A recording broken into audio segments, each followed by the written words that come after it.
তাসকিন আহমেদের বেতন সর্বোচ্চ। বাংলাদেশের ক্রিকেটারদের মধ্যে এখন যারা খেলছেন কেন্দ্রীয় চুক্তিতে তাদের মধ্যকার সবচেয়ে বেশি বেতনটা তাসকিন আহমেদকে দেওয়া হয়।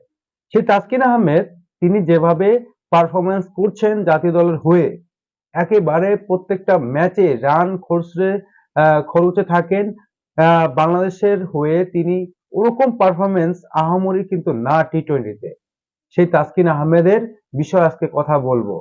কেন কথা বলবো, কেন কেন আলোচনা, সেই সম্পর্কে আমরা বিস্তারিত এখন জানবো আর কি। দেখুন, যখনই তাসকিন আহমেদ একটা ছক্কার মারি খান, আপনারা দেখেছেন হয়তোবা, খেয়াল করে দেখেছেন, যখনই তিনি একটা ছক্কার মারি খান তার মুখে হাসি থাকে। এবং যখন তিনি দেখেন যে তার বলে কেউ ক্যাচ মিস করেছে, তখন তিনি তেলে বেগুনে জ্বলে ওঠেন। একেবারে তিনি তাকে একেবারে ধমকের সুরে তাকে একেবারে নাস্তানুবাদ করে ফেলেন। সেই তাসকিন আহমেদকে নিয়ে এখন কথা উঠছে। তাসকিন আহমেদ কি আসলেই টি-টোয়েন্টি ক্রিকেটের জন্য, টি-টোয়েন্টি ফরম্যাটের জন্য বিবেচনা করা হবে? আরো কি হবে? তাসকিন আহমেদের বিষয় নিয়ে কিন্তু এখনই ভাবনা চলে আসছে। তাসকিন আহমেদ যেভাবে তিনি বোলিং করেন, যেভাবে তিনি তার বোলিং এ ওরকম টি-টোয়েন্টি মেজাজের ধারটা অন্তত আমি দেখছি না।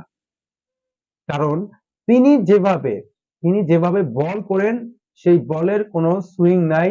আহ, যে স্পিড, যে তাকে স্পিড স্টার বলা হতো এক সময়, টি-টোয়েন্টি মেজাজে খেলা একটু স্টার হলে স্পিডি হলেই হবে না, তার ক্ষেত্রে সেখানে লাইন লেংথ ঠিক রেখে বল করতে হবে। সেই জায়গা থেকে তাসকিন আহমেদের অনেকটা অনেকটা পিছিয়ে রয়েছেন। তাসকিন আহমেদের এই সমস্যাগুলো আসলে দূর করা কি সম্ভব?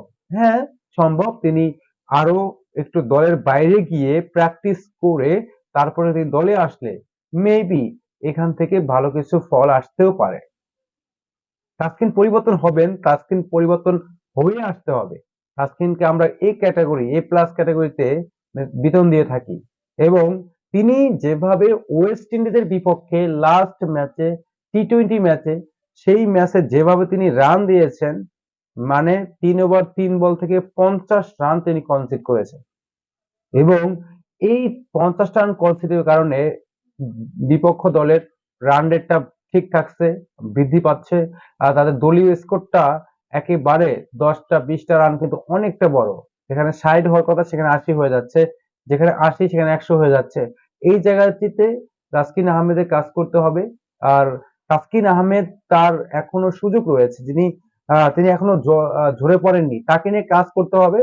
তিনি ওই যে আপনারা, আমরা সবাই যখন ক্রিকেট খেলা দেখি মাঠে আহ, অথবা টিভি স্ক্রিনে, তখন আমরা দেখতে পাই যে এখানে তাসকিন আহমেদ একটা ছক্কা খাইলে তিনি যেভাবে হেসে উঠেন, তিনি যেভাবে হাসিটা দেন, আসলে এটা কিন্তু একেবারে দৃষ্টিকটু।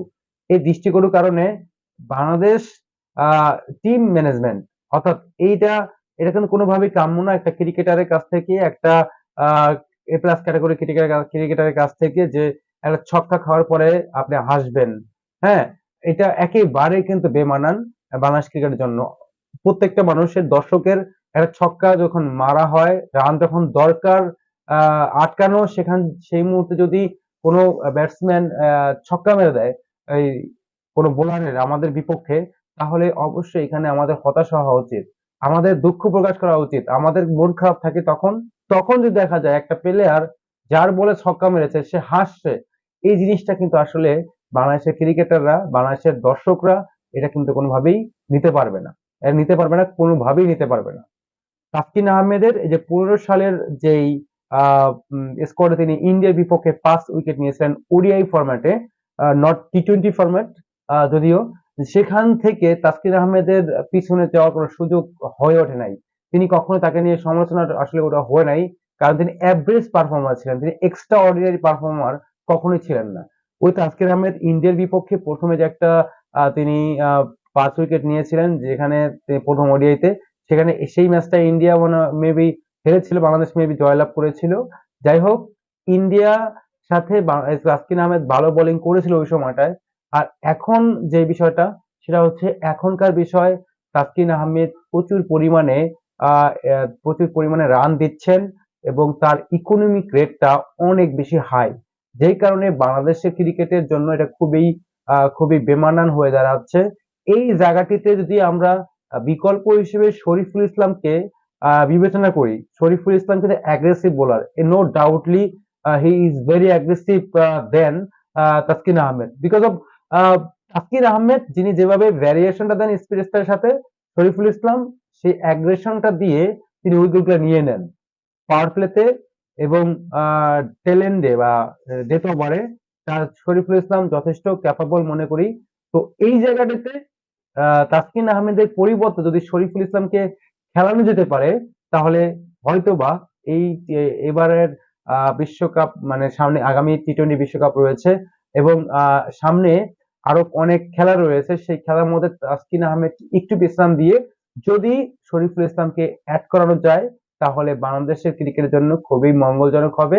আর এই মঙ্গলজনক চিন্তা করলে অবশ্যই আপনাকে সেই সুযোগটা অন্য প্লেয়ারকে দিতে হবে এবং ক্রিকেটের সুযোগের জন্য, ক্রিকেটের ভালোর জন্য, বাংলাদেশ ক্রিকেটের ভালোর জন্য আমরা এটা এটা করতেই পারি। হ্যাঁ, আমরা এটা করতেই পারি। তাসকিন আহমেদ 4টা বোলার, অ্যালেন ডোনাল্ড তিনি দিয়ে গিয়েছিলেন 5টা বোলার, যেখানে তাসকিন আহমেদ, মুস্তাফিজুর রহমান, শরীফুল ইসলাম, তানজিম সাকিব এবং হাসান মাহমুদ, এই 5টা বোলার ছিলেন এখানে অ্যালেন ডোনাল্ডের সময়। ওই জায়গাটিতে যিনি যে কাজটা করে গিয়েছিলেন, তিনি মুস্তাফিজ কিন্তু ধারাবাহিকভাবে পারফর্ম করছে। মুস্তাফিজের no doubtly he is capable টি-20 অ্যান্ড ওডিআই ক্রিকেট। সো এখানে কোনো সন্দেহ বা মুস্তাফিজুর রহমানের মতো পারফর্মার কিন্তু এখানে এবছর টি-20 23টা টি-20 ম্যাচে 23টা উইকেট নিয়েছেন এবং তার রানও করেছেন 23টি। মুস্তাফিজুর রহমান নিয়ে কোনো ডাউট নাই। সেই সঙ্গে আরো যে তানজিম সাকিব রয়েছেন, ভেরি অ্যাগ্রেশন ক্রিকেটার এবং হি is capable for death over and middle over. তো তানজিম সাকিবেরও কিন্তু ওই জায়গাটা ধরে রাখা উচিত এখনই, যে তানজিম সাকিব একসময় লিড করতে পারেন, এই বিষয়টাও কিন্তু বিবেচনা রাখা উচিত। তাসকিন আহমেদের পারফর্ম এখনই বিবেচনা করা বিসিবির জন্য খুবই গুরুত্বপূর্ণ, কারণ এই জায়গাটাতে তাসকিন আহমেদ যেভাবে জ্বলে উঠছিলেন এক সময়, সেই জায়গাটা এখন আর নেই। তাসকিন আহমেদকে জ্বলে উঠতে জন্য আরো প্রচুর পরিমাণে প্র্যাকটিস এবং কোচের সাথে কথা বলা প্রয়োজন এবং বাংলাদেশ বোলিং কোচ যিনি রয়েছেন তার সাথে কাজ করা উচিত বই কি আমি মনে করি। সবাইকে ধন্যবাদ, অনেক কথা আলোচনা করলাম আপনাদের সাথে। এর মধ্যে যদি কোনো ভুল ত্রুটি হয়ে থাকে, এর মধ্যে আপনার কোনো পয়েন্ট থাকে, তাহলে কমেন্ট বক্সে জানিয়ে দিবেন। আর আমাদের চ্যানেলটি সবসময় সাবস্ক্রাইব করবেন, আমাদের পাশে থাকবেন। আপনারা পাশে থাকলে অনেক ইন্সপিরেশন পাই। ধন্যবাদ সবাই।